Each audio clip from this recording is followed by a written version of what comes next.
Good afternoon. I'm Lakin Fox. I'm Dave Monroe. And welcome back to the Canada Game Stadium for more ACAA action as the Seawolves take on Crandall Chargers. We have two events happening today during our games, our annual Think Pink fundraiser and Senior Recognition Day. At this time, we would like to acknowledge that the land on which we gather is the unceded and unsurrendered traditional territory of the Wolastoqey, whose ancestors, along with the Mi'kmaq and Passamaquoddy nations, signed peace and friendship treaties with the British Crown. The St. John campus is located at Monaquest, now called St. John. Monaquest today is home to many diverse First Nation, Inuit, and Métis people. Our live broadcast is brought to you by ACAA TV, powered by Sports Canada TV.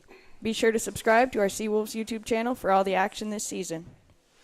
Before I introduce the teams, the Seawolves would like to take this opportunity to thank their 2022-23 season partners, the UNB Associated Alumni, One Team Sports Group, Chartwell's UNB St. John, and ACAA TV, powered by Sports Canada TV. Here's the starting lineup for the Chargers, wearing navy and gold this afternoon. Goalkeeper number 0, Maya Clapperton. Forward number 2, Kayla Matchett. Midfield forward number 4, Emily Arsenault. Midfield number 8, Rebecca Devo. Forward number 11, Amanda Piltzmaker. Midfield forward number 12, Michaela Martin. Midfield number 13, Lane Bennett. Defense midfield number 14, Courtney Lutz. Defense number 16, Kaya Shearer. Defense number 19, Juliana Augustine. And defense number 20, Simona Romano. Head coach for the Chargers is Kevin Talbot, and the assistant coaches are Kevin Bork and Paul Elias. And now here's the starting lineup for the UNB St. John Seawolves, wearing white this afternoon with their Think Pink socks. Goalkeeper number 1, Jillian Smith. Center back number 4, Julia Short. Center midfield number 5, Sophie Hunt. Winger number 6, Carly Duvall. Winger striker number 8, Sophie Williams. Fullback number 10, Julianne McCullum. Center midfield, Ann Rolfe. Center back number 15, Kayla Rowe. Striker number 16, Josie Splitgerber. Winger number 17, Bray Robertson. And center midfield number 24, Hope Gaudette. Seawolves head coach is PJ Ward, and the assistant coach is Rain Easton. Today's our annual Think Pink fundraiser. Our Seawolves athletes are putting on barbecue, bake sale, and raffle, where all their proceeds will go to the Canadian Breast Cancer Society. We'd also like to congratulate our graduating student athletes, Julia Short, Jillian Smith, Kayla Rowe, Carly Duvall, Sophie Williams, and Hannah Humphrey. Congratulations to the Chargers graduating athletes as well. Well, Dave, we're certainly set up for quite an interesting matchup this afternoon. This could be an interesting matchup. The last three broadcasts, we've talked about the win factor, and it's going to be another factor again today for sure. And we've got the two highest scoring players in the league playing the game, so there could be a lot of fireworks here today. No kidding. It's certainly one that people, the stands are, I think, the most full that we've seen them so far. This is one that people are going to want to watch. Another good crowd here today. It certainly is. Yeah, as mentioned, Amanda Piltzmaker, 10 goals on the season. It's Josie Splitberger of the Seawolves has 9. So 10 and 10 and 9 and 9 on either side here. So it's certainly, we're going to see some offensive production. Of course, Crandall are coming off a 3-0 convincing victory over Stu. I mean, that's that's got to be a real confidence booster for them. That's an absolutely honest win. 3-0. There's one thing to shut them out with, a 1 or 2 goal, but 3, it really establishes who they are on the field. And who they are even in the beginning of this season is completely different from what we're seeing now. Well, they're fighting with Stu for 4th place in the standings, and they're not going to give it up easy, I don't imagine. Well, this is a huge game for Crandall, and it's a big game for the Seawolves. They want to keep the momentum going. They tied Mount St. Vincent last game 0-0, and so they want to keep it going, keep the good season going. They're 6-1-2, I think, at the moment, and Crandall is 4-6, but again, that big 3-0 win over Stu last game puts them right in the conversation here. And it also tells me that Crandall is continuing to improve and get better and get stronger as the season goes along? Oh, 100%. And that's been something that Crandall Chargers coach Kevin Talbot's been building there for years since he's taken over that soccer program. He's been trying for this to be a placing team in that playoff contention for a long time. Well, they certainly have a crack at it. If they can beat the Seawolves today, well, that would leapfrog them ahead of Stu, at least for the time being. Yeah, they'll be talking for sure. It's you love to see a program that's built itself up from the ground like that, though. Yeah, Stu has a game in hand, but with the game in hand, you still have to win it, right? Mm-hmm. It's one thing to have a game in hand; it's another thing to win it. So. Seawolves step a little bit offside here, so Chargers will turn that ball around. But both teams, even on the back end, Chargers goalkeeper Clapperton hasn't seen as many minutes as she's seen one less game as Smith on the Seawolves, but they're very similar. They have 56 saves for Chargers and 63 saves for Smith, so there's not that much setting them apart. I think the biggest difference that we'll see today between these teams is that back defensive line. We've talked about it time and time again, how strong that Seawolves back line is. It's like a concrete wall. Well, they're definitely going to have to keep an eye on Plitzmaker for sure. I mean, 10 goals is a big number, and that's a big number at the end of the season. Never mind having games left to play. So. And already in these first 5 or so minutes, I mean, she's been making some compelling short game passes. She's tried to make some offensive opportunities for the Chargers, and it hasn't been too long into the match.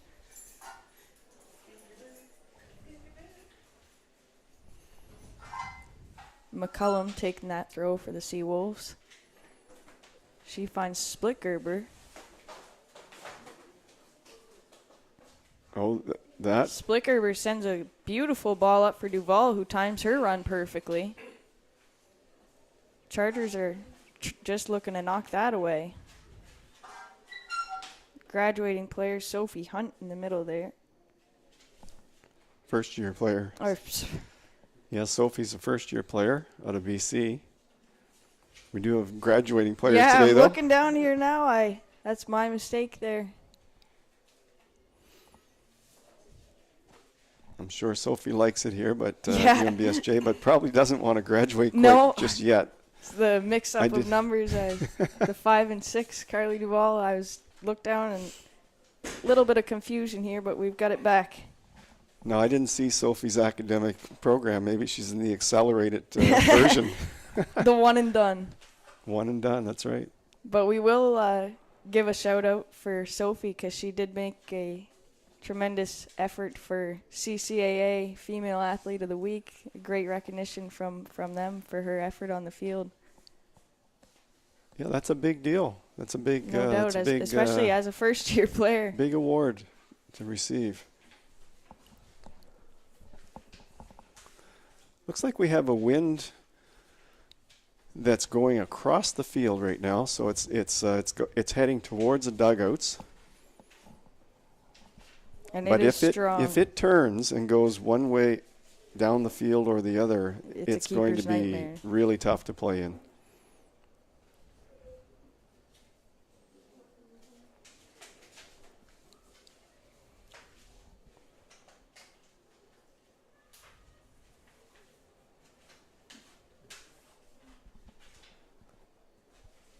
Gaudette putting her speed on there to get over and shield that ball away from the Chargers player.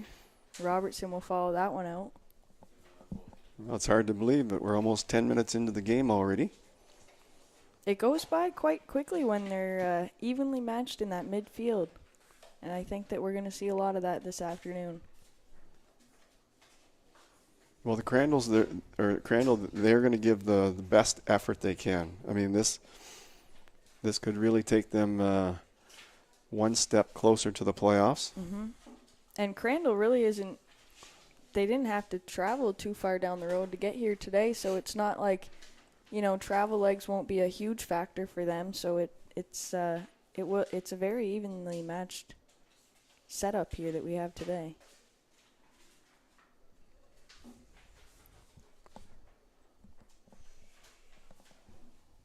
All the corner flags have blown down already, so it's hard to get a read on exactly where the wind's blowing, but the Seawolves look like they're a bit against the wind.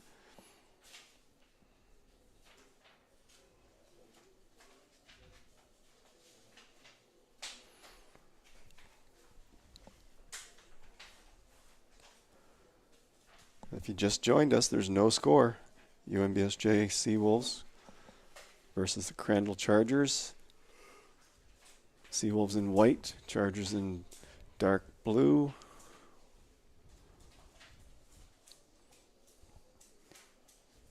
Seawolves taking it just foot by foot up that field to try and find some way to produce something offensively. Sometimes on that far line throw-in when the wind's going across the field, it's tough to make a play because the ball just gets caught up in the air. You can see that ball, yeah, that. Finds Splickgerber in there, and she tries to make a turn. Chargers turn that away. Sent back in by Gaudette, I believe. And Clapperton will chase that outside and pick it up.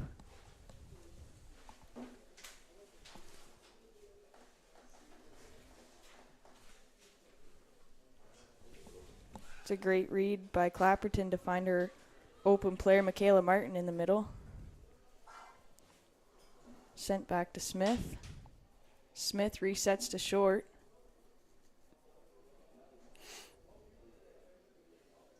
Robertson on the far side with Gaudette and short.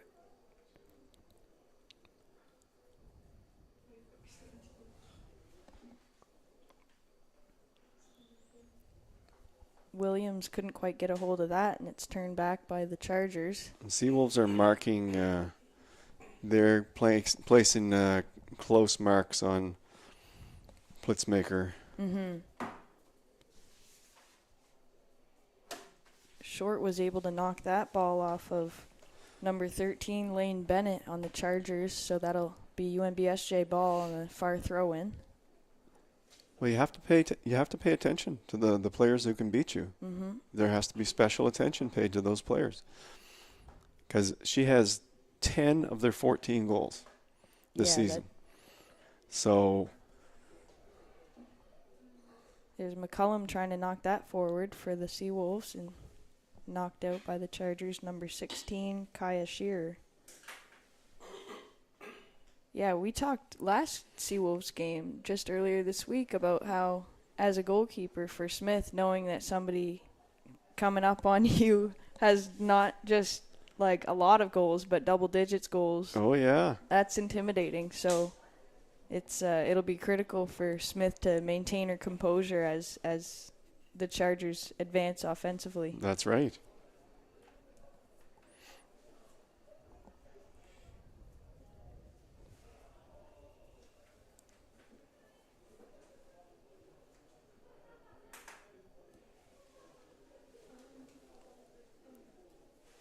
And Rolf with the ball pushes it forward for the Seawolves, forces Clapperton to come out of her net a bit. She makes a great diving save on that ball. Great coverage by the defense on the Chargers too to shield those Seawolves player off of that rebound. I think we're starting to get a little rain now. Wind is still howling toward the benches from the stands side.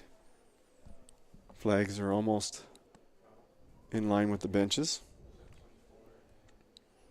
But you're right, even that crosswind is still playing havoc with the ball in a big way, because neither team has been able to really move the ball well or get any passes going, or it's tough.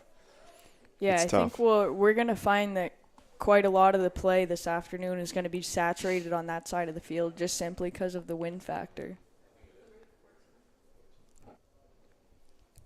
But the teams have to figure it out.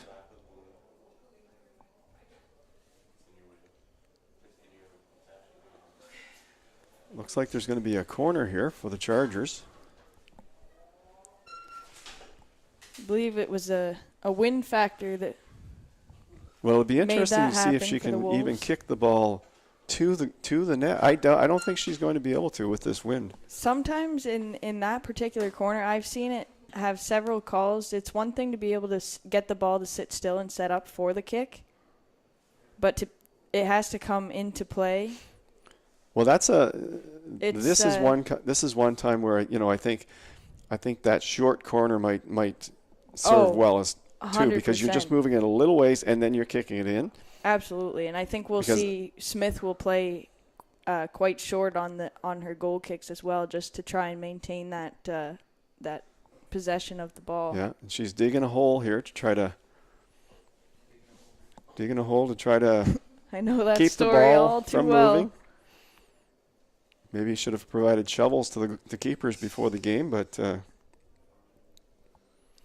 Well, home turf, sometimes, you find your favorite rut and you go to it every time. I used to have a few spots on this field, but Smith was able to get that up, but Seawolves were not able to maintain possession. So Chargers had that throw in, and it'll go back to Seawolves' possession now. Robertson will take that throw in. Surprisingly, the conditions are actually better than what the weather was predicting. Luckily. If that's possible. Yeah.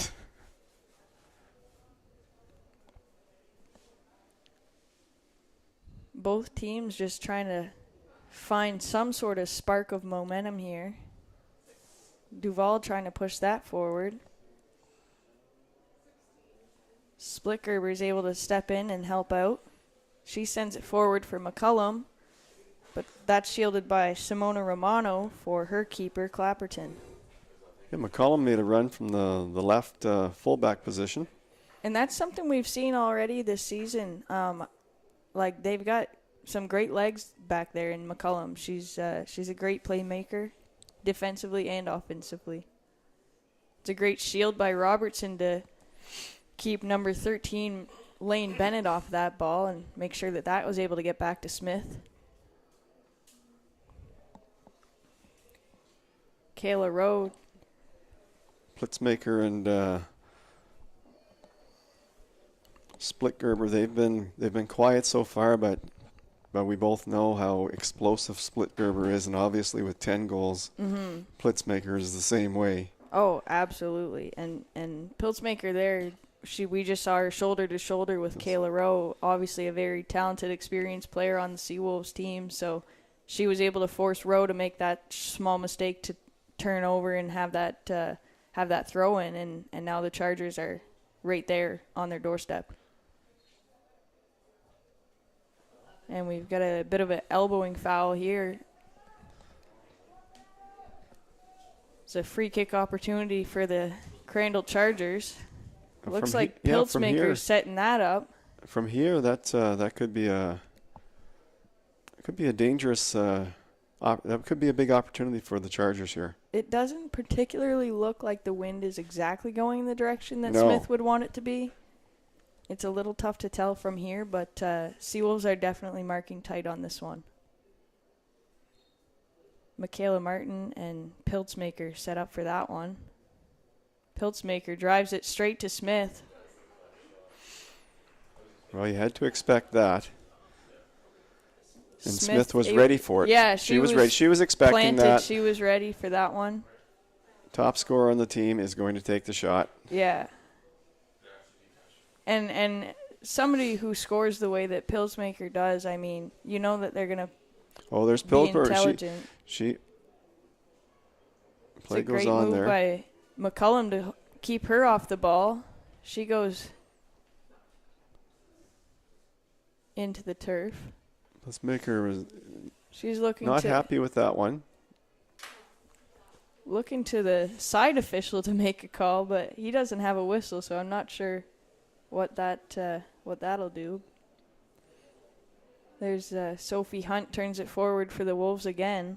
Picked up by Juliana Augustine on the Chargers, so it'll be a Seawolves throw in there.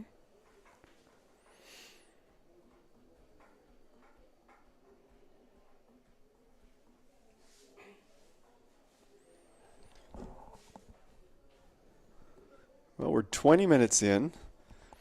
Really no scoring threat to think of for either team. No, I think that free kick that we just saw would be And that was the just closest opportunity, and an easy pickoff for Pillsmaker didn't want to Smith. take any risks with probably with the wind and different factors like that. So, but if you put the ball on the goal, I mean, anything can happen. Yeah, we saw even with that one that went straight into Smith's center, she still had to take that extra bounce. And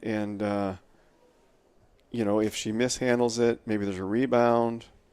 Anything can happen. So that's a good choice there. And when the wind is as strong as it is today, Dave, honestly, like sometimes if it catches a bounce and it leaves your hands, it could very well just roll over that line accidentally. So you really want to make sure as a keeper that you're squeezing that ball when it's in your hands. Yeah, that's a good point. That's a good point.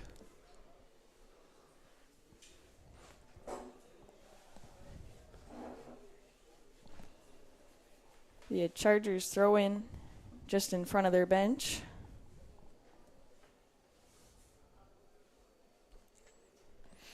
And I think you're right on point that most of the action is taking place on the other side of the field because of the wind.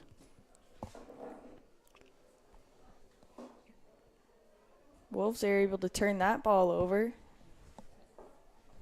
You can tell the Seawolves, each time they're receiving the ball on turnovers on that far midfield, they want to turn the ball to the other side of the field, but something, whether it's the wind or Chargers' legs, something's preventing them from being able to make that switch and open up that field. Yeah, Coach Ward is motioning for something over there, so he may be picking up on exactly what you're talking about, but and we see now there's Duval tries to turn it inwards for Splitgerber. Splitgerber's able to turn it and move it forward for Hunt. Oh, a little bit of a mistake by number 20, Simona Romano on the Chargers. She tries to pass it back to her keeper, and a little bit too hard. Isn't quite able to get that. Clapperton a little bit disappointed in that play. Hunt chases the ball down to take the corner kick for the Seawolves. It's a dangerous situation for the Chargers, especially with those backwards passes. The wind on a day like today, anything can happen. So. Well, this is another situation. I'm not sure she can. I mean, she. No, with it's the wind going directly it may not her. even get to the net. That's a good. It's a great ball that's by a good Hunt, ball. considering the circumstances. Sent back in for her. There's 3 Seawolves right now just teetering that line. They're looking for that opportunity. They all want the ball. Yeah, they're hungry, you can tell. Duval, Splitgerber, Sophie Williams. A special congratulations goes to your Chartwell's ACAA and CCAA Female Athlete of the Week, number 5, Sophie Hunt. As a result of her hard work, she will be treated to a complimentary meal from the staff of the Bear Dining Hall. Congratulations on a great week of play.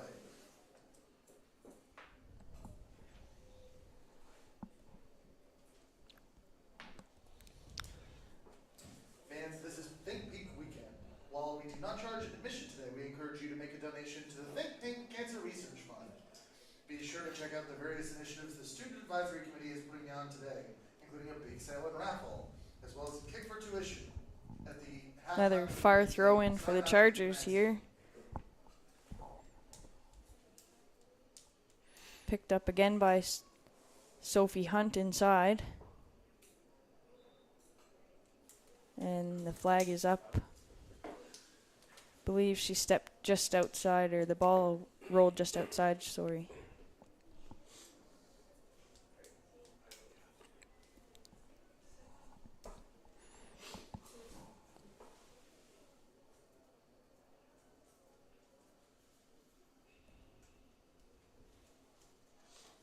Robertson will take that throw for the Seawolves at center field. Picked up by the Chargers. Knocked back in by Rowe. Kayla Rowe turns that over to Gaudette. Duval trying to battle for that in the midfield. and Rolf there to help her out. Passes it back to Gaudette. And that one's picked up by the Chargers. Turned over again to Gaudette.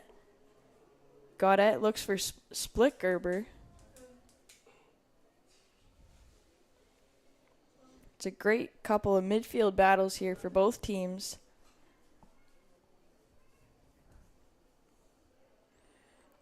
And there's dangerous number 11, Amanda Pilsmaker, trying to get it going for the Chargers, but Jillian Smith from the Seawolves shuts that one down.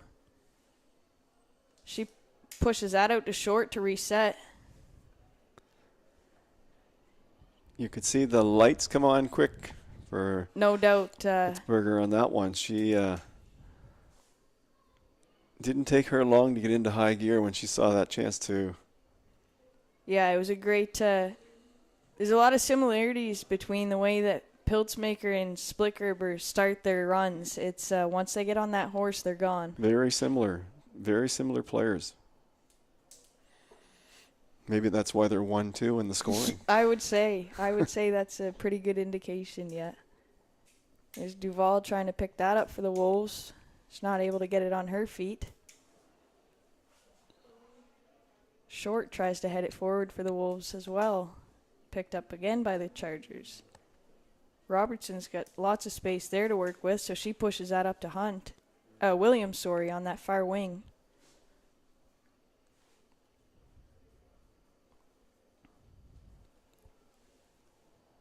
Nice move inside, and then a nice forward. ball. Unfortunately, the Chargers learned on that one what happens when you try to play those through balls and the wind's not working in your favor. Yeah, Rebecca DeVoe made a nice cut inside. 27th minute, leaving the game number 13, Lane Bennett. Entering the game number 7, Noella Bahunga. Substitution for the Chargers. Leaving the field, number 13, midfielder Lane Bennett. Coming on, number 7, Noella Bahunga.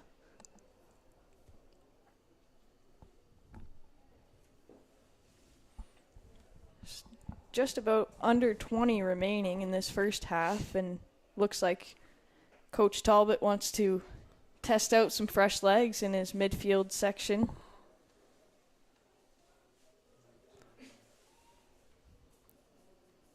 Ball knocks in, bounces off a short. Smith picks that one up.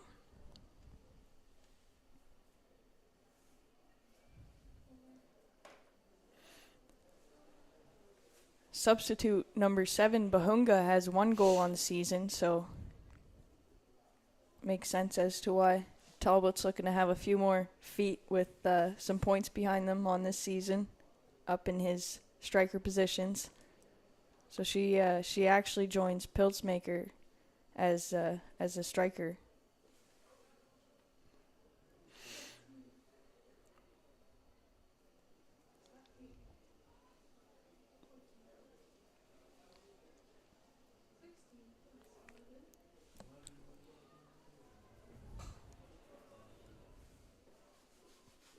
Wolves trying to make something happen offensively. Crandall backline's doing a good job stepping up. They certainly look solid today. There hasn't been too many opportunities for the Wolves offensively quite yet. But both teams seem to be having a bit of a struggle with those long balls. They're trying to make through ball action, and the wind and different factors are preventing them from doing that. But there's certainly an intent there from both teams. Well, Crandall had a shutout last game, so their defense is obviously improving, but they really struggled to keep the ball out of the net this year. They've allowed 24 goals. Yeah, absolutely. I mean, that is. They've scored 14. But they've allowed 24. But their differential is not where they want it to be. No, it's not looking super good that way. But the last game, they allowed 0. So yeah, I was going to say they do have 2 shutouts on the season that, with this keeper in particular, Clapperton. So Clapperton's obviously likely looking to get that 3rd.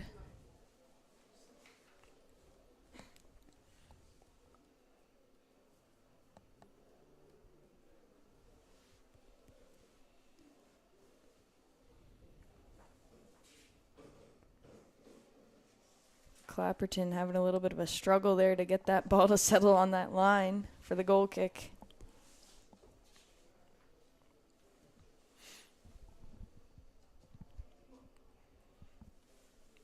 That ball goes all the way to Bahunga.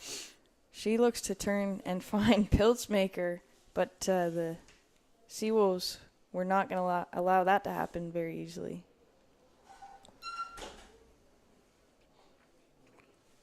Chargers try to make an advance again, but Rowe shuts that one down with her head. Of course, And Rolfe makes that turnover in the center field and switches it over to McCullum. McCullum finds Duvall on the far wing. She looks to find Splittgerber in that striker's position, and it's turned away by Simona Romano. And of course, number 12 for Crandall, Michaela Martin, played for the Seawolves and is now at Crandall doing her education. So it's good to see her again on the field. Absolutely. It's probably Certainly, bittersweet for her today to have to play against some old teammates. And yeah, well, you go where the education takes you, and absolutely. and use up those years of eligibility for sure. She wanted to keep playing. Rowe looks like she's in a foot race with Pilsmaker. The flag goes. The flag goes for a foul, but it didn't look like Rowe. It looked like ball to me.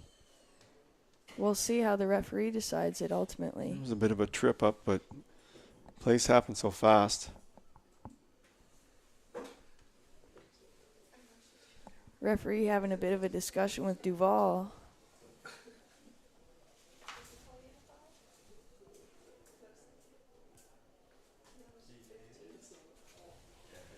That'll certainly put something in Pilsmaker's attitude.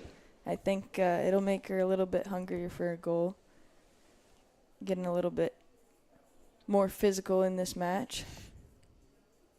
So another free kick opportunity. Almost the same spot as the last one here, Dave. Well, we saw her speed on that play. Absolutely. She made up ground. Yeah, and I don't even know if Rowe knew she was behind her. It didn't seem that way.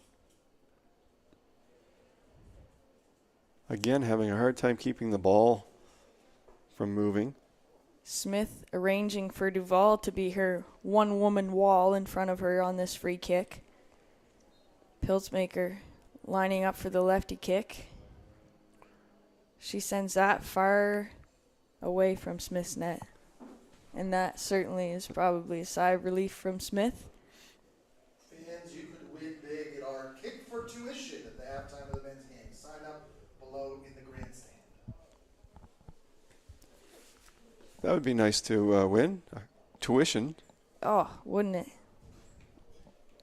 Like every student would want to win tuition.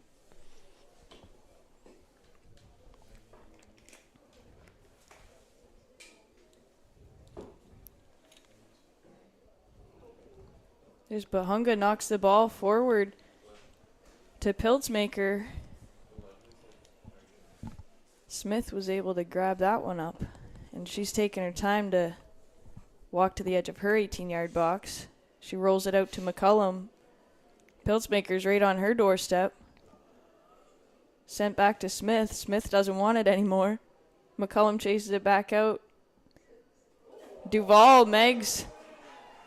One of the Chargers, and sends that ball forward. That's her favorite move. Yeah, that's a Duvall well. special. We've seen that one a time or two. It's her timing is excellent for that. It's dirty. That one hurt the Chargers' hearts. Always gets a rouse out of the crowd too. Oh yeah, every time she does it, we certainly hear the wows and the cheers from the press box here. It's you love to see it.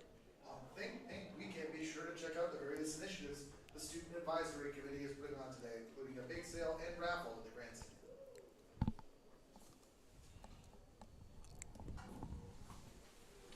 Well, we're down to 10 minutes left in the first half.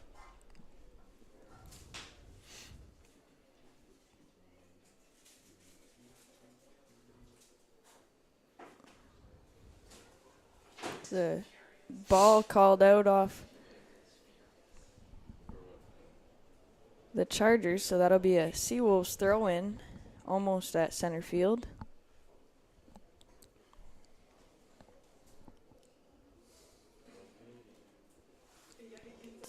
Appears to be a bit of a miscommunication between the referee and Seawolves coach PJ Ward, so it'll be a Chargers ball. Chargers throw that one in, and it looks like we've got ourselves a steady rain here now, Dave. It seems to have picked up a little bit more than what it was before.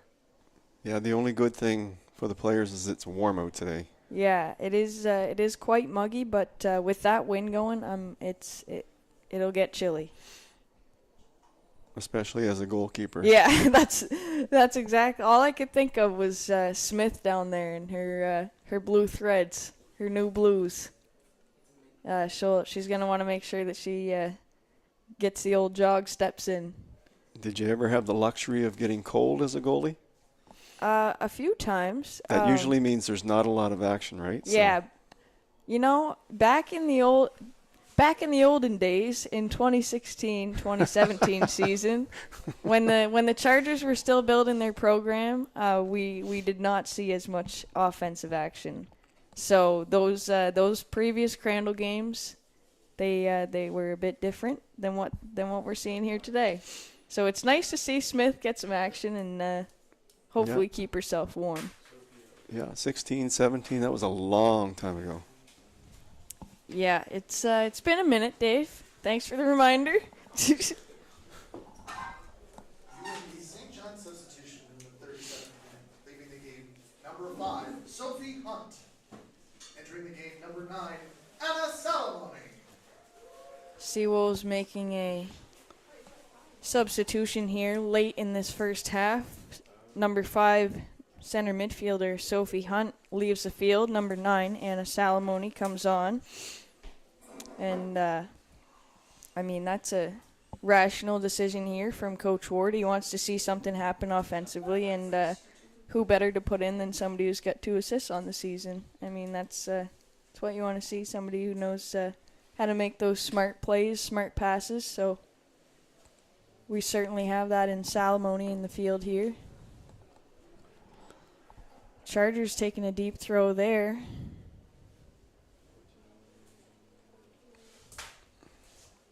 Courtney Lutz tries to chase that one down, but goes off a Seawolves player, and that'll still be Chargers ball. Well, this day is probably not much different than most days here at the stadium with the wind. Yeah, it's Maybe funny, a little bit we were windier than talking usual, here. But Yeah, we were talking here before the game, and this is the weather that I'm used to at this Canada Game Stadium is some gray, dreary days, lots of wind, potential rain. especially this time of the year. In the summer, it's beautiful here, but once you get into mid-October, yeah, it's starting to turn a little bit. But we did have a beautiful game here this past Wednesday, the 0-0 tie with the MSVU. The 2 number 1 teams in this league currently tied at 20 points. No wind, beautiful night. Yeah, Seawolves great soccer. Oh, absolutely. A keeper's duel. Yeah, for sure. And they really played well, the 2 keepers. And Wolves were hungry on Wednesday night for that win to try and get those points to really establish themselves as that first-place team in this league.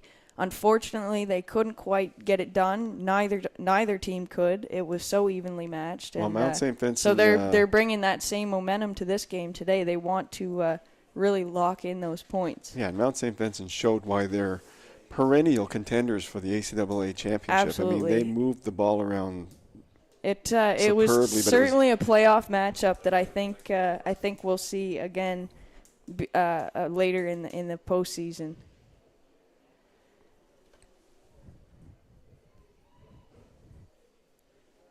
Now, luckily for the Wolves, if the wind and the rain maintains this same direction in the second half, they'll have the rain on their backs, I believe. So that will be helpful for goalkeeper Smith to not have the rain and stuff blowing in her face. Yeah, it does look like the rain is pushing a little bit in the direction of the Seawolves. in the Seawolves end. You always have to wonder, how much does Coach Ward do his homework and stuff? Does he research that kind of stuff, do you think, Dave? Oh, yeah. The wind direction and when it's going to turn so that his girls can have the best opportunity to win their matches and use all the resources and elements around them. Yeah, I think, Coach Ward's like that. Talbot's like that. Like all the coaches there, they're looking for the edge, right?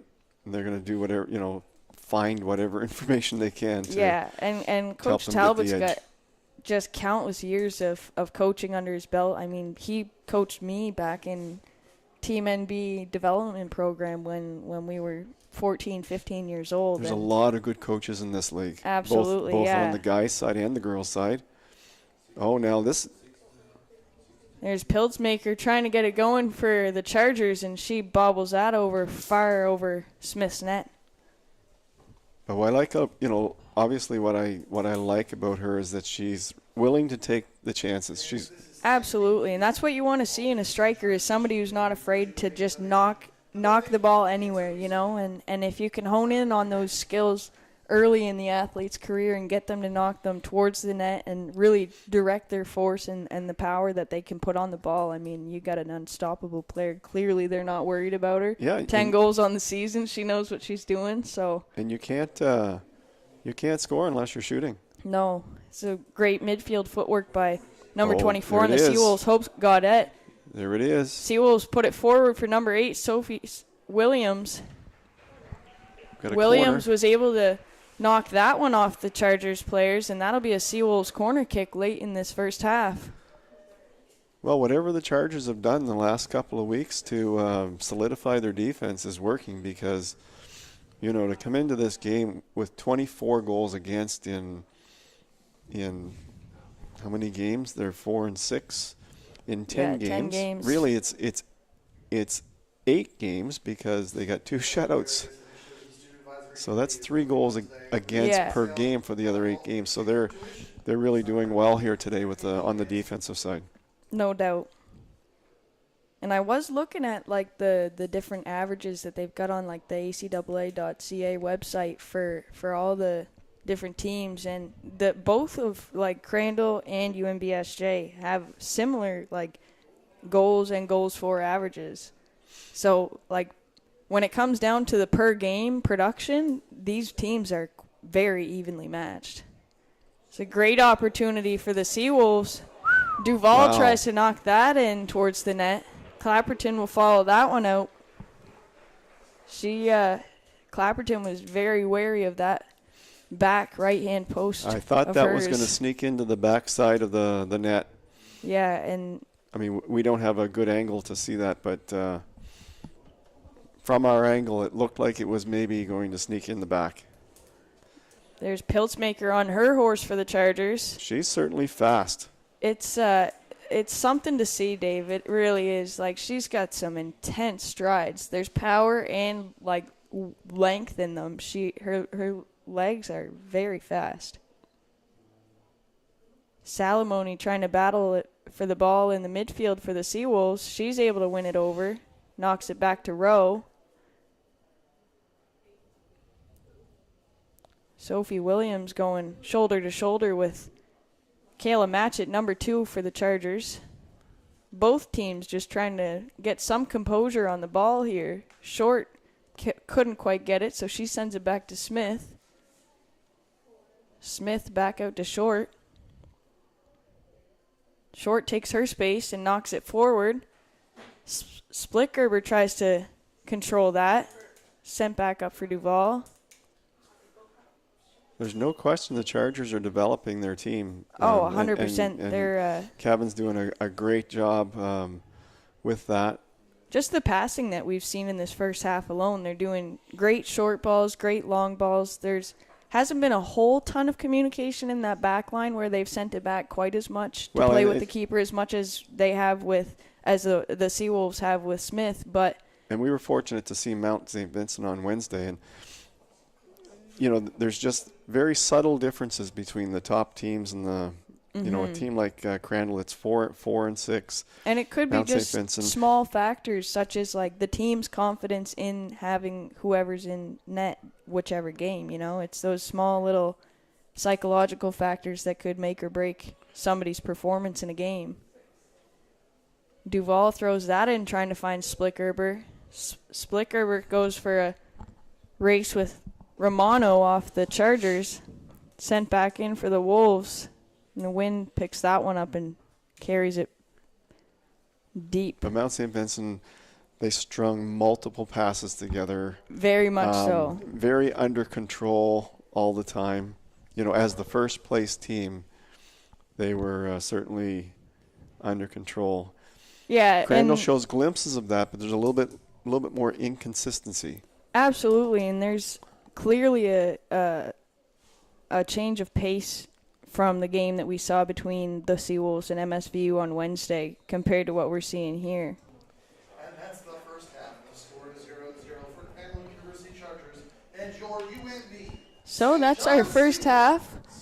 Our current score is 0-0 between the Crandall University Chargers and the UNB St. John Seawolves. Don't forget to follow the Seawolves on Facebook, Instagram, and Twitter at UNBSJ Seawolves, and subscribe to the UNB St. John Seawolves YouTube channel. Shout out to Chartwells at UNB St. John for sponsoring this week's Athletes of the Week for soccer, Sophie Hunt and Bijan Hosseini. We'd also like to especially recognize Seawolves' Sophie Hunt for her special achievement of CCAA Athlete of the Week this week. We'll be right back after the halftime.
We are guessing that is Williams for Coleman. Oh, this is a dangerous play for. We're back for the second half action between the Crandall University Chargers in Navy and the UNB St. John Seawolves wearing white this afternoon. Immediately kicking off this second half with a great opportunity offensively for the Seawolves. Yeah, and Clapperton did a really, really good job anticipating that, and she came out to kick it away. No score in this game. Seawolves are with a bit of a wind advantage. I think, it's a crosswind, but with a little bit of an advantage for the Seawolves, I think. So Clapperton could be a little bit busier than she was last half.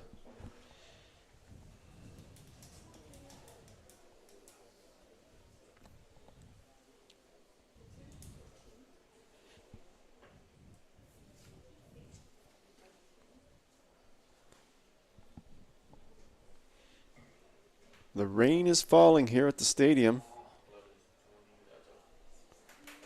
And that goes a little bit too far. A bit too far for. It looks like Haley Coleman out there now for the Seawolves. Yeah, it looks like Seawolves have made a halftime substitution.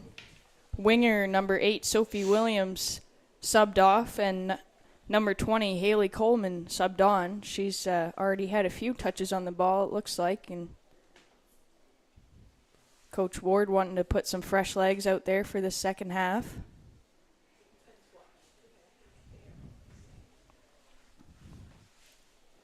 It'll be number 16, Kaya Shearer for the Chargers, taking the throw in far in front of the Seawolves bench. And number 9, Anna Salamoni from the Seawolves is able to challenge that one.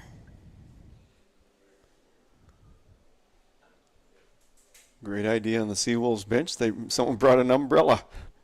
Things kind of got a little shaken up here in that halftime. Well, the wind really started to downpour. The wind is blowing right into the dugouts. Normally the dugouts provide good protection, but the wind, it's a side wind, horizontal wind. There was quite a period of heavy rain in the halftime. It looks like that did subside a little bit for the girls, luckily. Some people might wonder why we're talking about the wind so much, but I think it's a major factor here today. Oh, absolutely. I mean, just watching that first half, most of the play was on that far side of the field. Free kick here for the Chargers.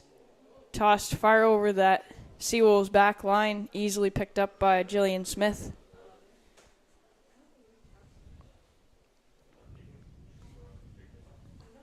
Smith definitely using that wind advantage there to push that ball up to Josie Splitgerber.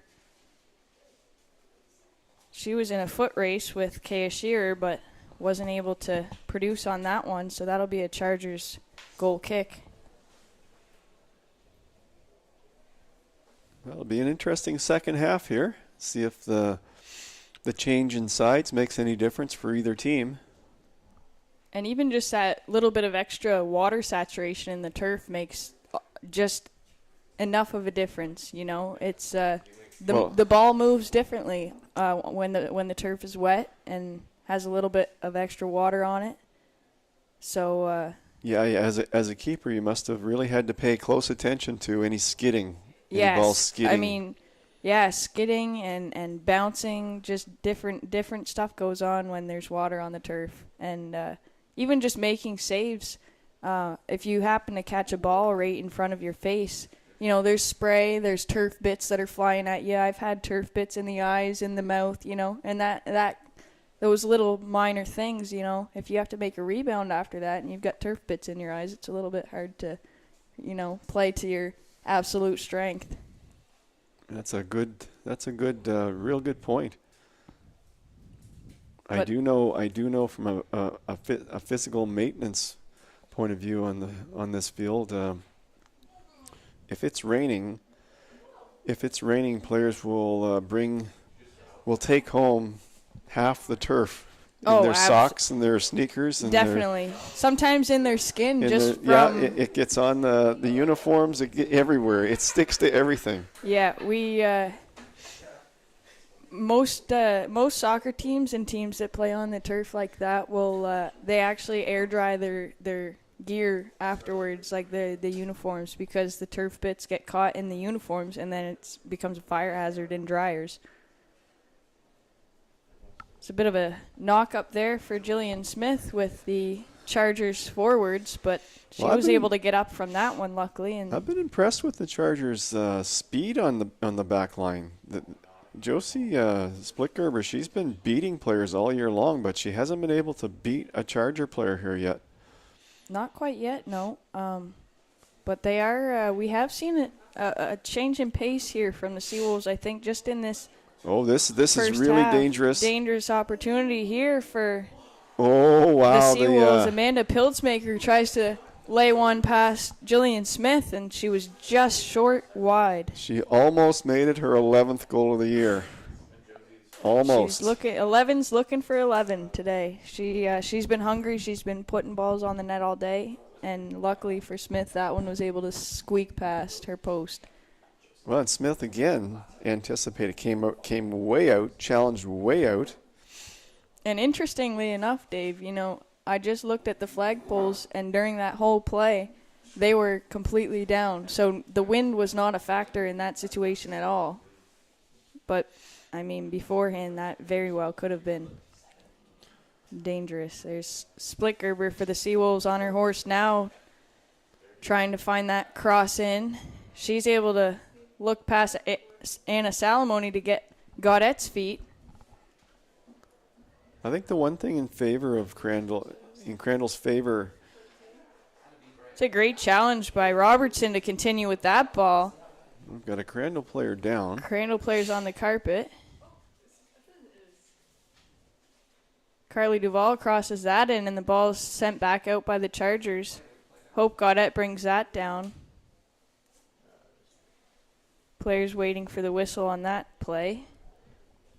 And that's number 19, Juliana Augustine, down for the Chargers. That looked like a potential knee-on-knee situation between Robertson and Augustine there.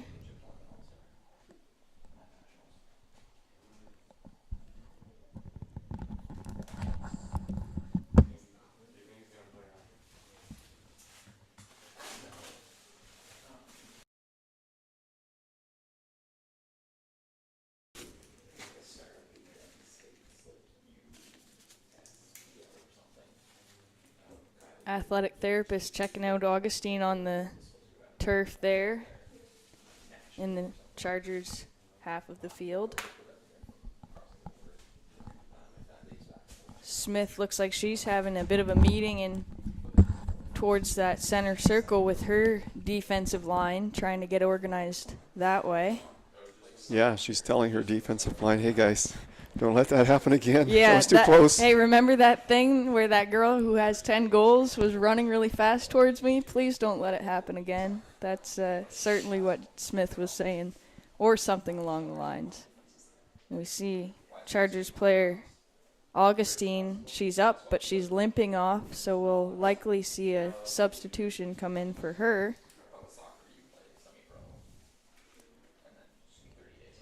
And it's up to the referee's discretion here to see how we'll play that. Will likely be a drop ball in this neutral zone.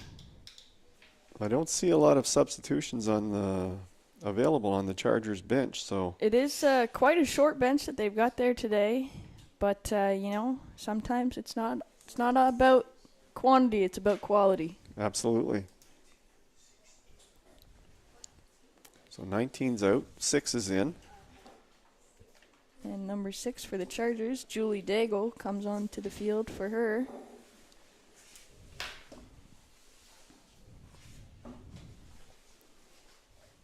It's a great chance for rookie player Daigle to get some minutes. Crandall University substitution in the 55th minute, leaving the game. Number 19, Juliana Augustine. Entering the game, number 6, Julie Dye.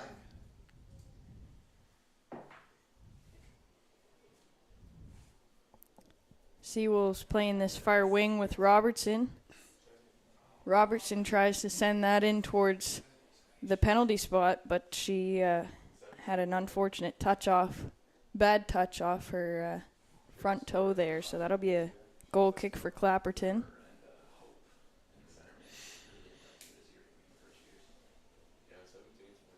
Wind picking up strong again here in this second half. Chargers decide to switch to the sides. Quite a smart move. It's never a good move to take your goal kick and potentially have the ball come right back into your zone. That's a great goal kick. Great height on that one for the Chargers.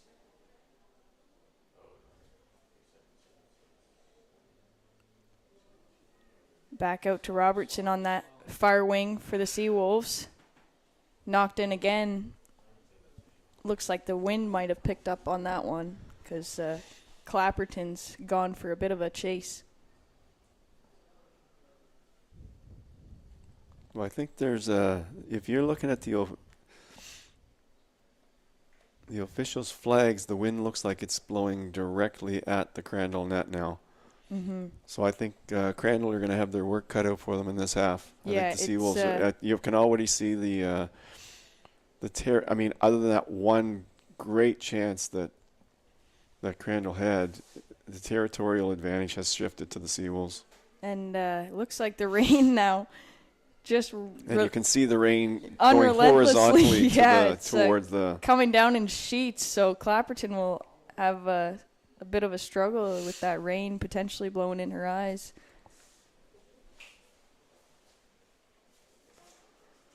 Doesn't look like anybody wants to go get that ball, so they're going to put another ball in play. Fans, this is Think Weekend. Be sure to check out the various initiatives the Student Advisory Committee is putting on today, including a bake sale and raffle with proceeds to the Think Pink Cancer Research Fund. There's an amazing... You have a chance to win big with Kick for Tuition. It's a great opportunity for the Seawolves. Carly Duvall inside, and she scores!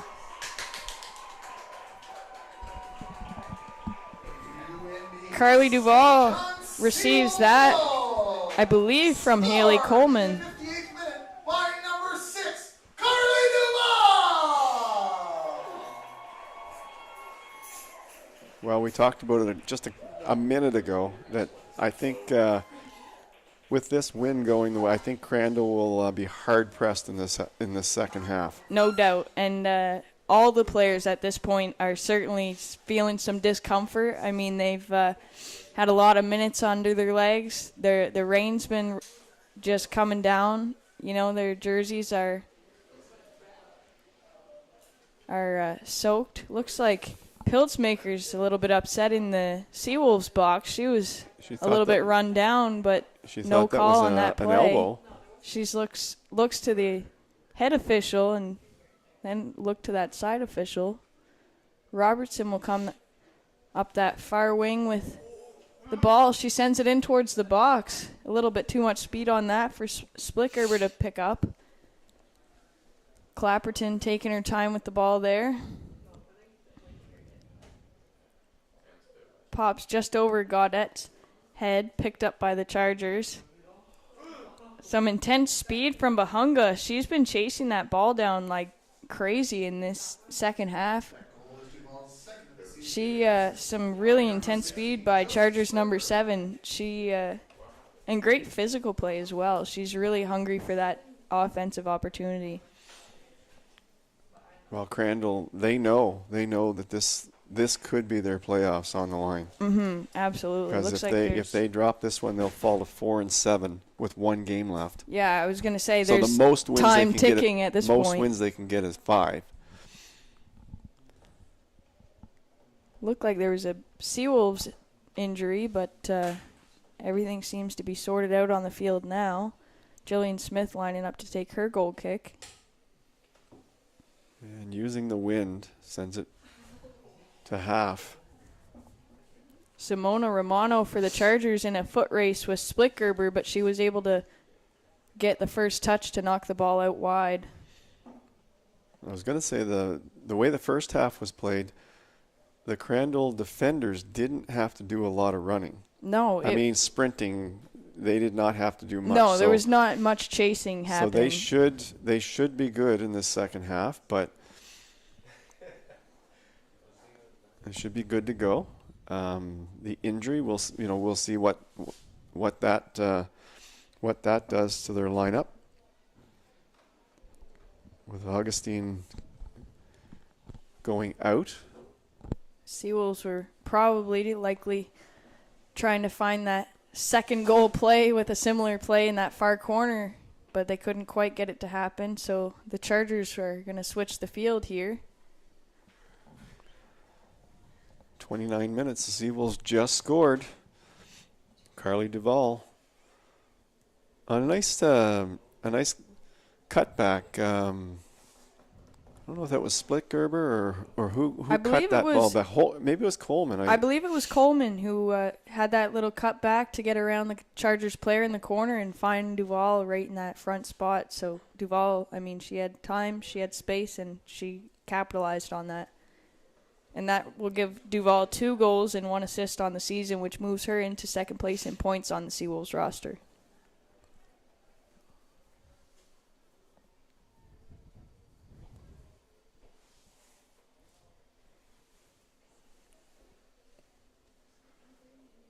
McCullum chasing that ball down for the Seawolves to make the throw in. We saw Splickgerber down tying her boots. She's likely trying to strap in and get something going here for the Seawolves offensively to add on to what Duvall has done. It's a battle for the ball there in the corner. Salamone sticks with it and is able to move it out for the Seawolves. When the wind's blowing this hard, the defending team, they have a hard time even getting the ball out of their own 1/3. It's another great cross, and we have an own goal. Chargers number 6, Julie Daigle, unfortunately knocks that one in. Who sent that cross in? UNB St. John Seawolves goal! Unfortunate situation here for the Chargers, who've now put themselves. From Crandall University, number 6, Julie Day.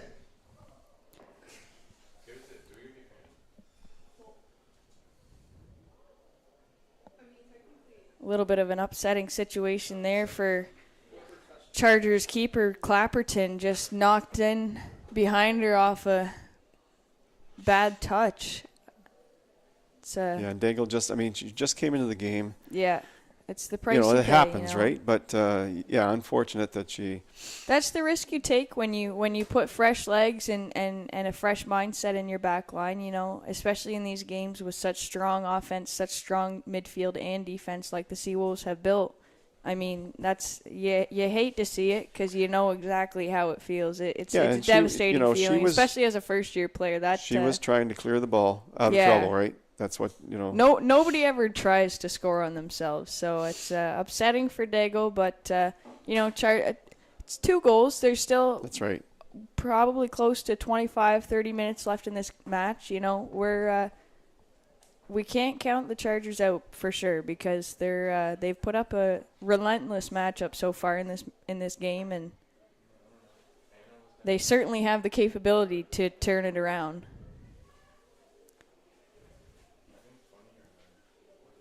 Rebecca Devo in the midfield for the Chargers working with that ball. Splickgerber knocks that forward looking for Coleman. Coleman in a foot race with Shearer. But the wind disadvantage really makes it difficult for the Chargers to push up. Mm-hmm. Absolutely, because you're not only are you against the team, but you're against the wind. And yeah. So they've got definitely have their work cut out for them for the remainder of this game. But like you said, put a really good effort here so far, and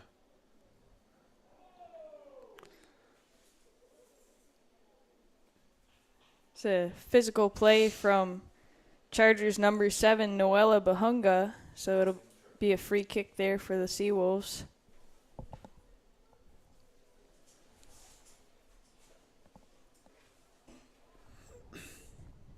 Yeah, it'll be critical for the Chargers to make sure that their mindset, stays up even with that own goal. I mean, it is hard to not let something like that take the wind out of your sail, but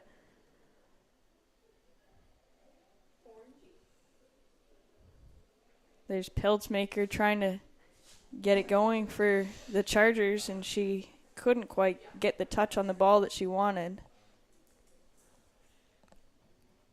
Well, the Chargers they've been building a good thing. They've been obviously getting better and better as the season goes along. So you want to, as a coach, you're saying, don't let that slip. Let's keep that going, right? It's 2-0, but let's not let that slip. Let's not let the good things that have happened here the last month or so, that you don't want to let that slip. You want to keep it going.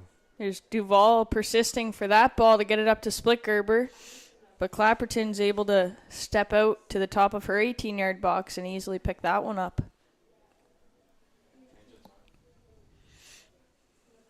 And Rolf gets the header out to Coleman, who drops that to her feet. Coleman uses her speed on that wing once more, but unfortunately the wind pushes that ball out past the line.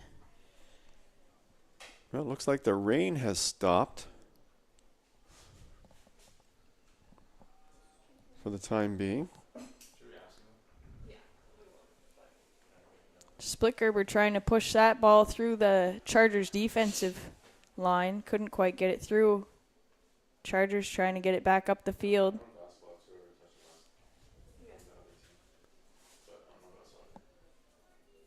Great step forward there. Michaela Martin, former Seawolf on the Chargers. She's able to have a bit of an opportunity offensively, but unfortunately that ball has a bad touch and it'll turn over to the Seawolves.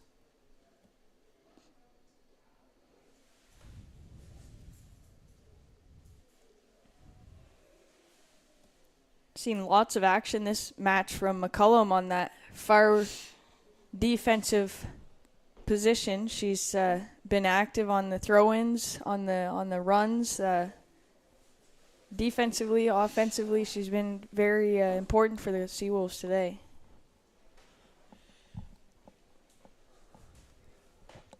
Well, one good thing for the Chargers, there's still 22 minutes left. Lots of time plenty left. of time. Lots of time left. I just don't see this half. I don't see the attack building up for the Chargers in any sustained way so far. Not thus far, but Dave, especially with the player that they've got in Piltzmaker, it only takes one good through ball, one good touch up she could to score get it 2 to goals her. in 1 minute, Right, you never know. We could be just shaking our heads here in a few minutes. Who knows? But the Seawolves, they're going to mark her. Absolutely. They're going to mark her really tight from here on in. They've been doing it the whole game, but it's going to get even more pronounced now.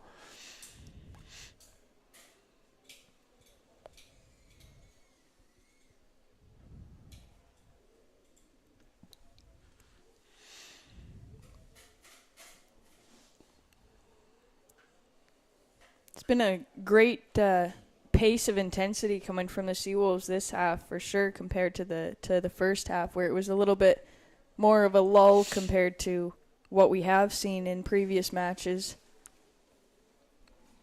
But they certainly, I think that having the goal come from Duval, a great first goal for the match, and then a little bit of a bobble mix up from the Chargers definitely helped the Seawolves gain a bit of momentum. Well, Pittsburgh is staying on the same side of the field as Julian McCollum, so that's a challenge in and of itself, trying to get by McCollum, who I consider absolutely one of the best defending players in the league. That whole left wing, you've got starting at the back, McCullum, and then you come forward to the midfields, you've got Hope Gaudet on that side, and then you end it off with Coleman on the front forward position, Splitgerber in that striker position. It's been that's a lot of speed. That's some need for speed on that left wing. At least on the Seawolves, it's been, several years where I can remember a player being that good in that position. for the Seawolves. She is really hard to go around. No doubt. And calm with the ball. Oh, Calm with the ball in the the Seawolves 1/3. Absolutely. She doesn't give it away. She doesn't make a lot of mistakes.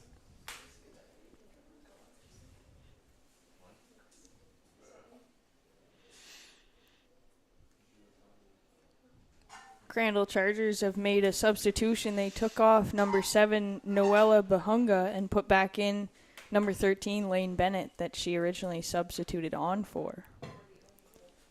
Okay, so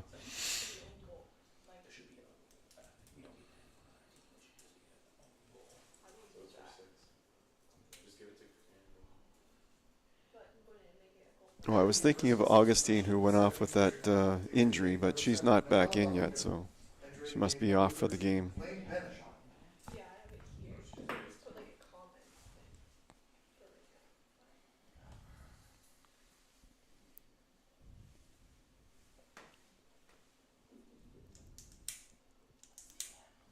Crandall makes a quick throw in on the far side in front of the Seawolves bench. Midfield battle between Coleman and Piltzmaker. Seawolves gain the possession off of that 50-50 draw.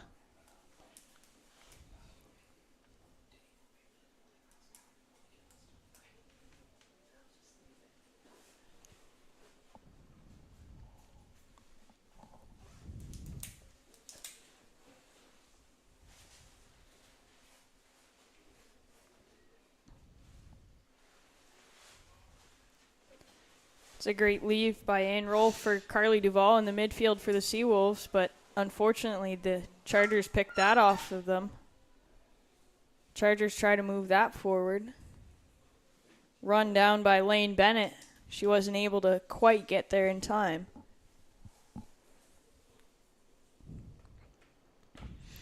Bray Robertson takes the throw in for the Seawolves.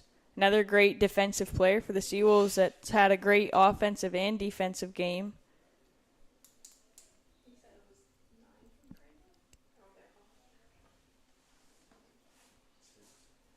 I think this is one of very few times that the ball has been thrown in from this side of the field, Dave. What do you think? I think you're right. It's the play's been mostly on the other side. Yeah, I mean, I find that it's one of the first times this whole match that my eyes haven't been strained to try and look at the numbers on the jerseys. It's been a very one side of the field game today. It's been mostly a diagonal wind. Yeah. But a strong diagonal wind. Very much so, and I think even just the ball up as far as it is now is one of the first few times in this half that we've seen it cross the center line and get into that deep Seawolf zone. There's Ann Rolfe. Tries to find Split Gerber in the middle. Stopped up by the Crandall Chargers defense, but great step forward by Robertson. Knocks out off of Julie Daigle off the Chargers.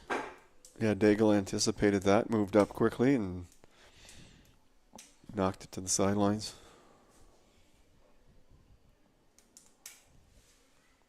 Robertson makes that throw in, finds Rolfe. Rolfe run down by Matchett.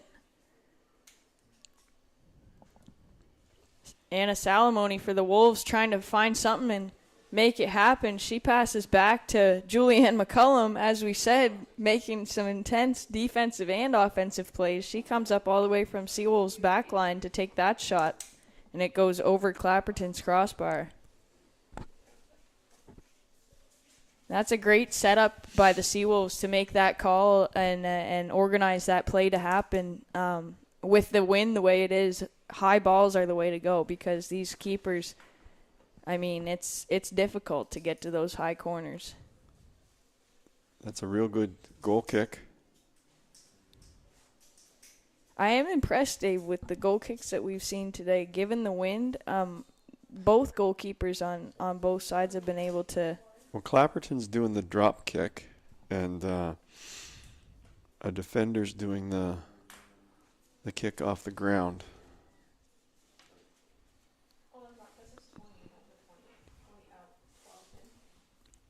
Seawolves have made a substitution. Haley Coleman steps off the field, and Hannah Humphrey comes in.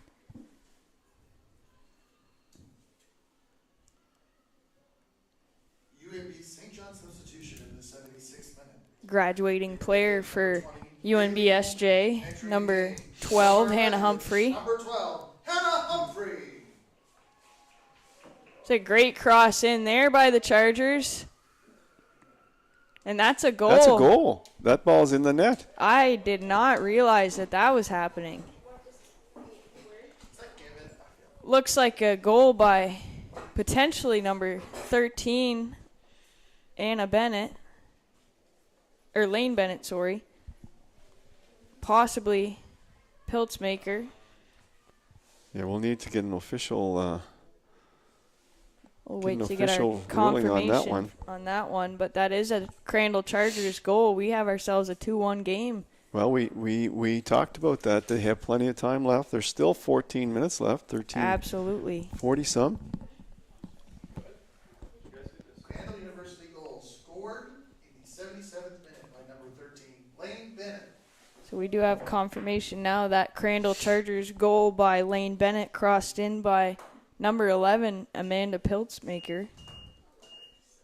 Well, that should rejuvenate the Chargers. That, if they didn't look certainly like put a pep in their step. It didn't seem as though really anybody, even besides the Chargers, knew that goal was in the net. Well, it looked like from our angle, it looked like the ball was at the side of the net, and she was picking it up to have a goal kick. Yeah, that's what I thought. And then all of a sudden, I saw the Chargers girls celebration, and unfortunately, Smith just couldn't quite get the coverage that she needed on that far back post, and it'll punish you.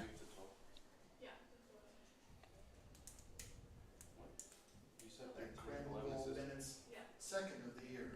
This is for number 11, Amanda Piltzmaker.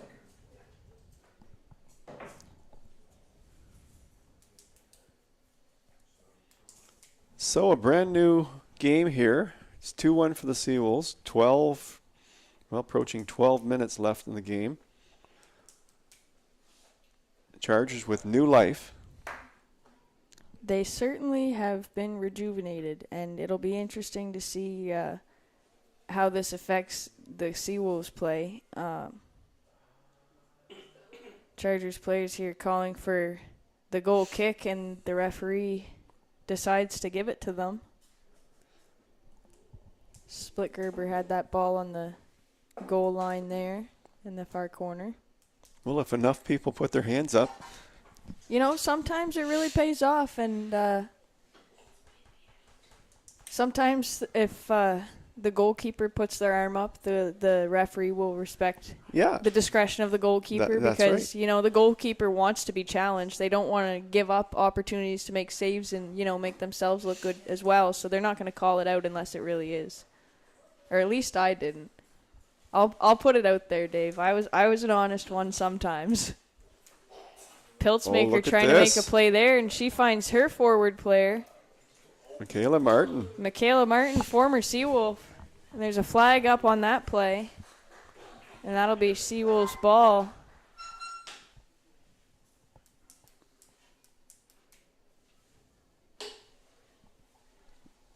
There was some jostling on that play. Yeah, it's we're getting to that time, Dave. It's under the 15-minute mark for sure. Closer to 10 now. Both teams are, you know, the Chargers are going to be hungry to tie that game and you know, keep themselves to 1 point apiece.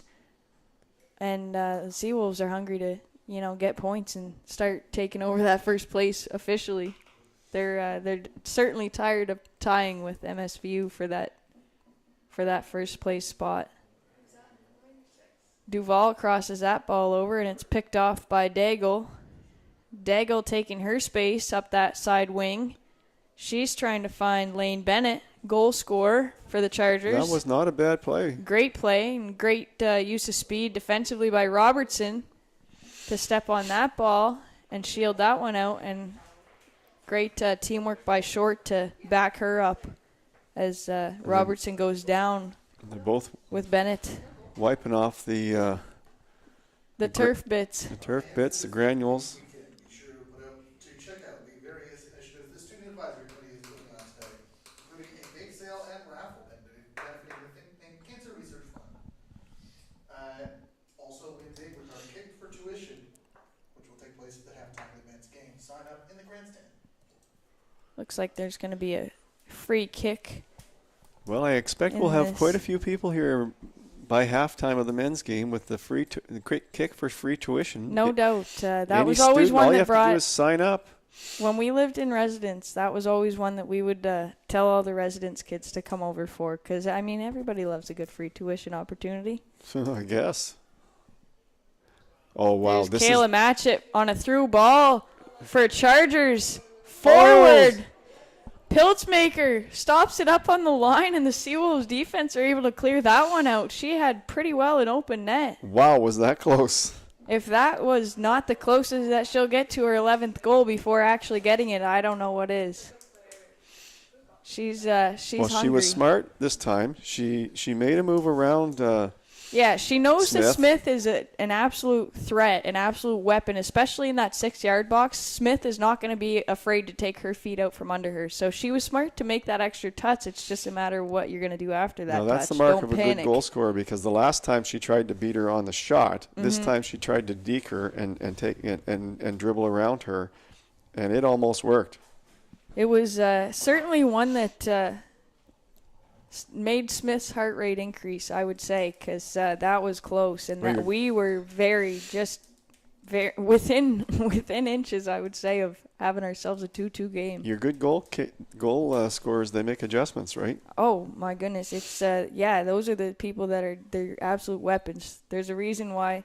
And there's going to be a free kick for the Chargers, who are making a little bit of a push here after that goal. The goal has rejuvenated them. No doubt. And they know they're right back in this game. True testament to Piltzmaker and what her playmaking can do for that Chargers team and the overall team morale, because, I mean, it is a testament to her playing style and her field intelligence as a whole, because, I mean, you're sitting at 5th place in the league and you have the first place amount of goals. I mean, that's a lot. It's a big deal. Well, this she could do something with this shot. Absolutely. This is a great spot, great opportunity for her to send a great rounded ball into a top shelf situation. Well, she did hit a bar, but she was looking for it. It's the football bar. She was looking for that top shelf opportunity, and unfortunately she hit one of the football uprights. But Smith, no doubt, took a deep breath after that one, because that is a great opportunity for the Chargers.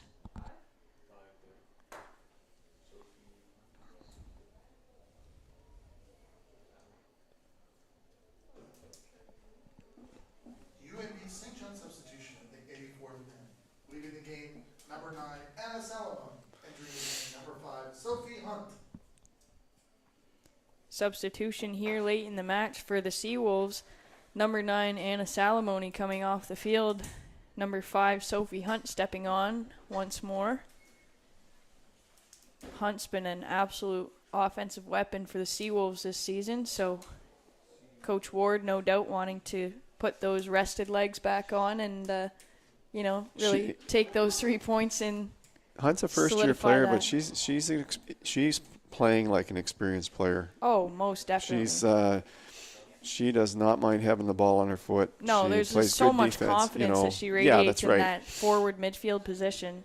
She's not afraid to really go and fight for those 50-50 balls.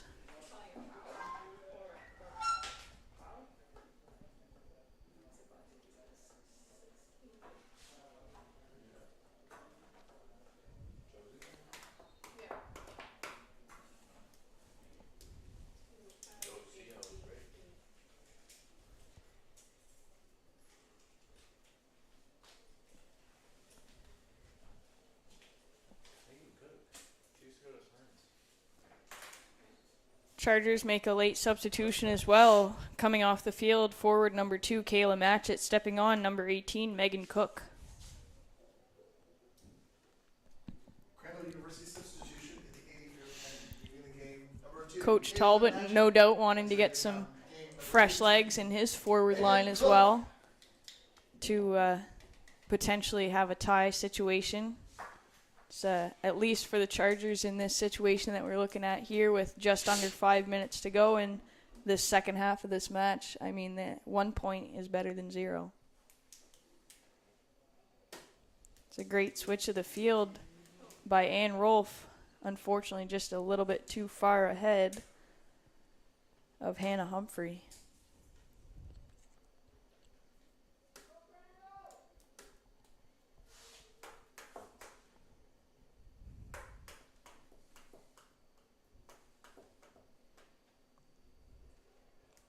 Humphrey gets ahead on that one, sends it out for another Crandall Chargers throw-in.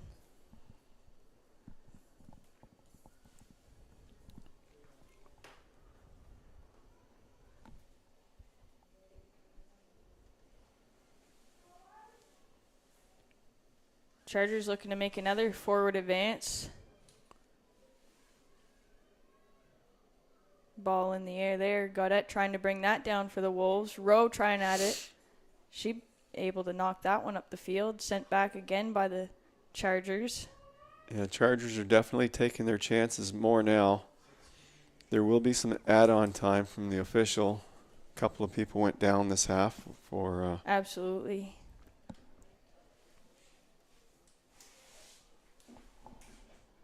But regardless, there's 3 minutes left on the stadium clock, and then the referee will decide what their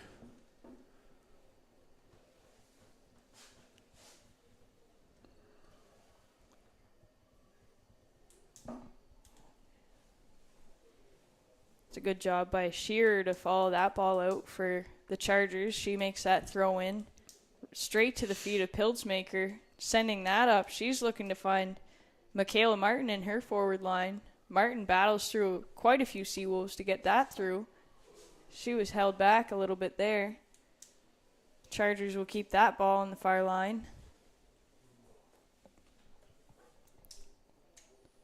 Both teams going to be hungry and desperate during these last few minutes of this match to Seawolves are going to be trying to maintain that score, and Chargers are trying to add to it. Yeah, I think you already see the Chargers. They've got basically 2 players back now. Yeah, they're pulling every man forward.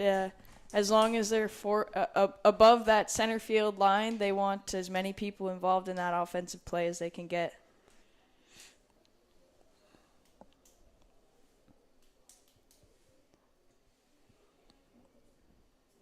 Smith stepping deep into her net for the Seawolves. Pilsmaker trying to organize her Chargers to move a little bit deeper into the offensive zone. And this is where the Seawolves could potentially strike again because, with so few players back, if they can get a long ball to Split Gerber, she could. No doubt, and especially having some big kickers in the back line for the Wolves like McCullum, Rowe, Short, all the way across, all the way to Robertson, you know what I mean? They all kick the every ball opportunity, well. And as soon as that wind can catch that ball, we could be seeing a defensive goal opportunity. McCullum will follow that ball out.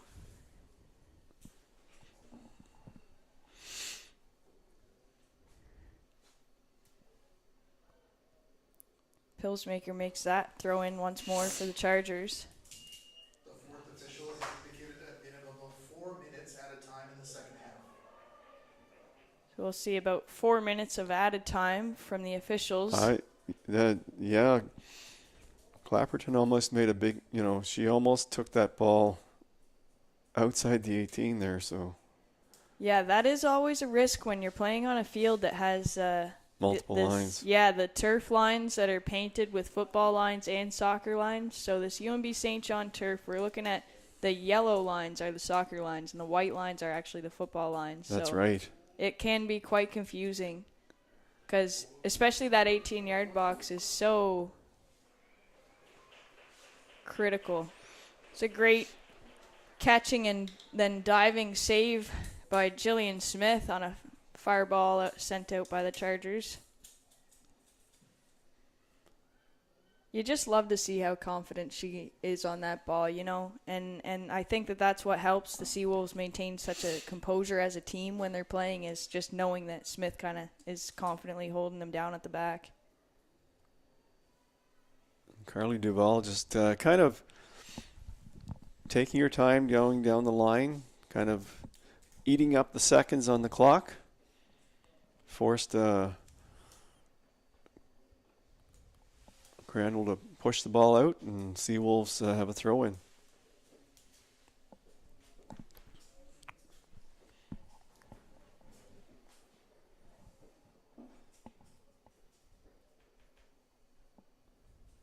Well, we're into add-on time. Referees add-on time now. The stadium clock has stopped, and It's a great step up there by the Chargers defensive line. she was looking Ball to sent back to Clapperton. That would have been a great opportunity for a breakout play for the Chargers if they just had a little bit more speed on them. But it's hard to harness that so late in the match, you know, especially being a defensive player. McCullum taking her time to step over to that ball for the throw-in. Well, Crandall had their chance to tie. They had a few, you know. Putzmaker, when she came in and went around Julian Smith. Yeah, that but was dangerous. She got just a little too far and couldn't quite get a foot on it. And the net was there. It was there for her if she could have done it, but it certainly was. That angle, was as close a chance as she would ever get, you know. It was a tight angle as well. You know, that's the thing. So Courtney Lutz takes that goal kick for the Chargers. Sent all the way up to Piltzmaker, but she couldn't quite get a touch on it, so that'll be a Seawolves throw.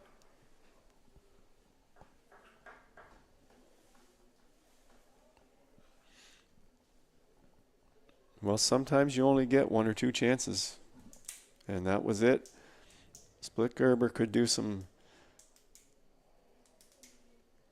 Split Gerber looking for her chance this game, but Nice play by Daigle there to. yeah, it's a great ball out there by the Chargers. Couldn't quite get it organized, just bobbles off the feet of Megan Cook. Robertson taking that throw. She's looking for Split Gerber. Split Gerber's all alone up front. She's eventually tracked down. She sends a great ball to the far post, but unfortunately it's just wide.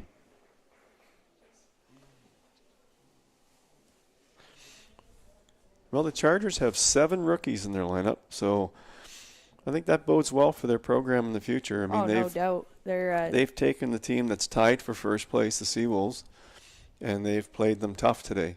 They certainly have, and it's a real testament to their program as a whole and the work that they've put in this year. I mean, if you just look at the results, their earlier games this season, they were not producing as much on offense. You know, they were having 1-goal game, 2-goal game here and there. But, you know, they're able to produce offensively now. They're coming off a 3-goal match here. They were able to produce some today. And there's our final whistle. Our final score today is 2-1 for the Seawolves. Once again, the Seawolves would like to take this opportunity to thank their 2022-23 season partners, the UNB Associated Alumni, One Team Sports Group, Chartwell's UNB St. John, ACAA TV, powered by Sports Canada TV. And that's our match for the women. We had our goal scorer, Carly Duvall, and an own goal by the Chargers, as well as a goal for Lane Bennett from Crandall. And we'd like to thank you for tuning into the Seawolves ACAA TV broadcast. Stick around, and the men's game is coming up next at 4:15.